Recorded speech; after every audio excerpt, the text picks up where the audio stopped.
Anda telah mengunduh podcast yang dipaparkan oleh Pendeta Dr. Erastus Sabdono ini dari truth.id/voice. Selamat mendengarkan podcast ini. Shalom saudara sekalian, salam sejahtera dalam kasih Tuhan kita Yesus Kristus. Kebenaran hari ini 5 Juli berjudul Kehilangan Segala Sesuatu. Saudaraku, orang percaya harus memperhatikan yang dikatakan oleh firman Tuhan di dalam 2 Korintus pasal 6 ayat 17 dan 18.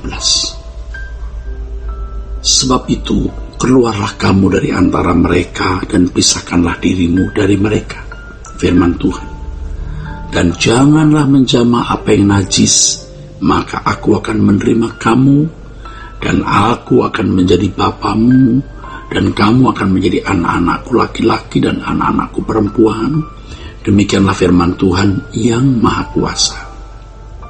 Saudaraku, kalau ayat ini tidak dipahami dengan benar, mengesankan bahwa keselamatan dicapai melalui atau dengan hidup kudus. Sebenarnya bukan itu maksud ayat tersebut. Keselamatan terjadi diawali oleh korban Yesus di kayu salib. Orang yang mengakui dan percaya bahwa Yesus adalah anak Allah yang memikul dosa manusia. Kita ini ya, orang percaya, harus mengikuti jejak hidupnya. Untuk itu, saudaraku, ya, kita harus meninggalkan cara hidup anak-anak dunia ini guna mengenakan cara hidup Yesus. Kalau tidak bersedia, berarti tidak percaya kepadanya. Kalimat keluarlah kamu dari antara mereka dan pisahkanlah dirimu, ya, merupakan panggilan untuk hidup secara khusus dan istimewa yang tidak sama dengan gaya hidup sebelum dipanggil menjadi orang percaya. Jadi kalimat ini harus diperhatikan ya. Dalam hal ini bangsa Israel menjadi gambaran, atau dalam hal ini bangsa Israel dapat menjadi gambaran kehidupan orang percaya. Mereka harus memiliki keadaan hidup yang berbeda dengan umat. Mereka harus memiliki keberadaan hidup yang berbeda ya, untuk menjadi umat Allah. Bangsa Israel harus keluar dari Mesir, menerima Taurat dan melakukan hukumnya, ya, hukum Allah maksudnya, saudaraku ya, hukum Allah. Mereka harus memunahkan semua orang Kanaan dari antara mereka agar cara hidup bangsa kafir tidak mempengaruhi kehidupan iman Israel. Hal ini menunjukkan bahwa bangsa Israel harus menjadi bangsa yang eksklusif, menjadi bangsa yang eksklusif bagi Allah. Bagi Allah, Elohim Yahweh, ya. Elohim Yahweh. Kehidupan bangsa Israel tersebut ya, sejajar dengan kehidupan orang percaya. Dalam 1 Petrus pasal 2 ayat 9 firman Tuhan mengatakan, tetapi kamulah bangsa yang terpilih, imamat yang rajani, bangsa yang kudus, umat kepunyaan Allah sendiri, supaya kamu memberitakan perbuatan-perbuatan yang besar dari Dia yang telah memanggil kamu keluar dari kegelapan kepada terangnya yang ajaib.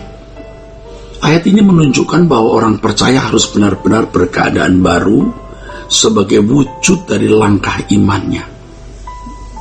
Iman adalah tindakan, saudaraku. Dengan demikian, orang yang benar-benar percaya kepada Yesus harus memiliki keadaan seperti yang termuat dalam 1 Petrus pasal 2 ayat 9. Saudaraku, sebenarnya skema hidup seperti yang dikemukakan ini ya, sudah dijalani oleh Abraham sejak ia dipanggil menjadi bapak banyak bangsa ya, yang juga mendapat julukan bapak orang beriman. Abraham harus benar-benar berkeadaan berbeda dengan orang lain ya, ketika ia bersedia mematuhi yang diperintahkan oleh Elohim Yahweh ya. Kehidupan Abraham sebagai bapak orang percaya menunjukkan bahwa pola hidup Abraham harus juga menjadi pola hidup orang percaya yang adalah anak-anak Abraham di dalam iman. Tentu saja untuk ketaatannya kepada Elohim Yahweh, Abraham harus bersedia kehilangan segala sesuatu. Sebenarnya kalau orang percaya disebut anak Abraham dalam iman, mereka harus memiliki skema hidup seperti yang dijalani oleh Abraham.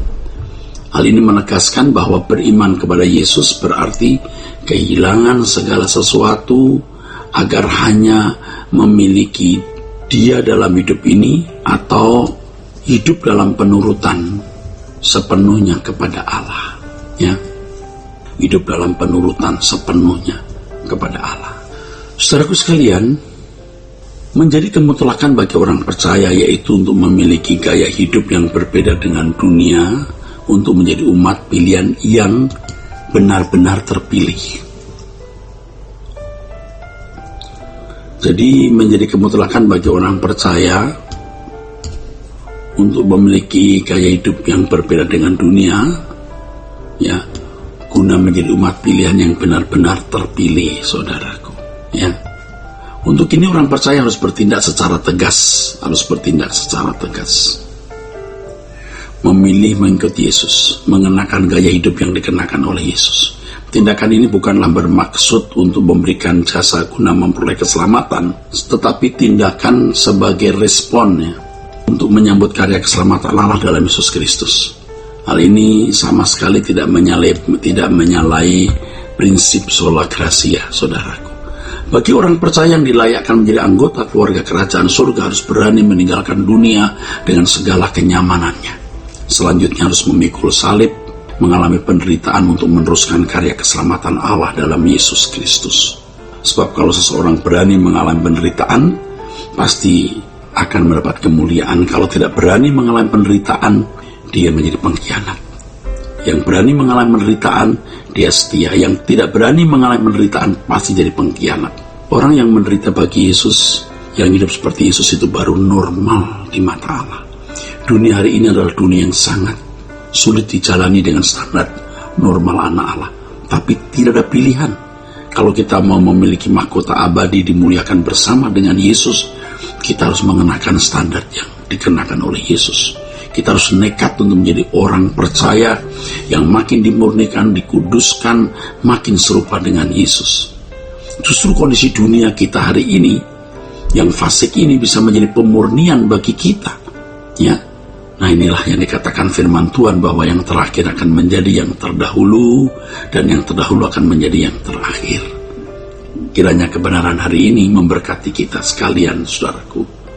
Sola Gratia. Untuk berlangganan renungan harian dalam bentuk cetak, silakan hubungi Truth Literatur di nomor telepon 0878 7870 7000.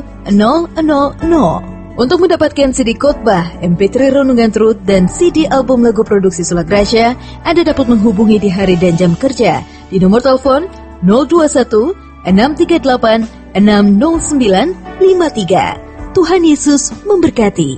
Sola Gratia.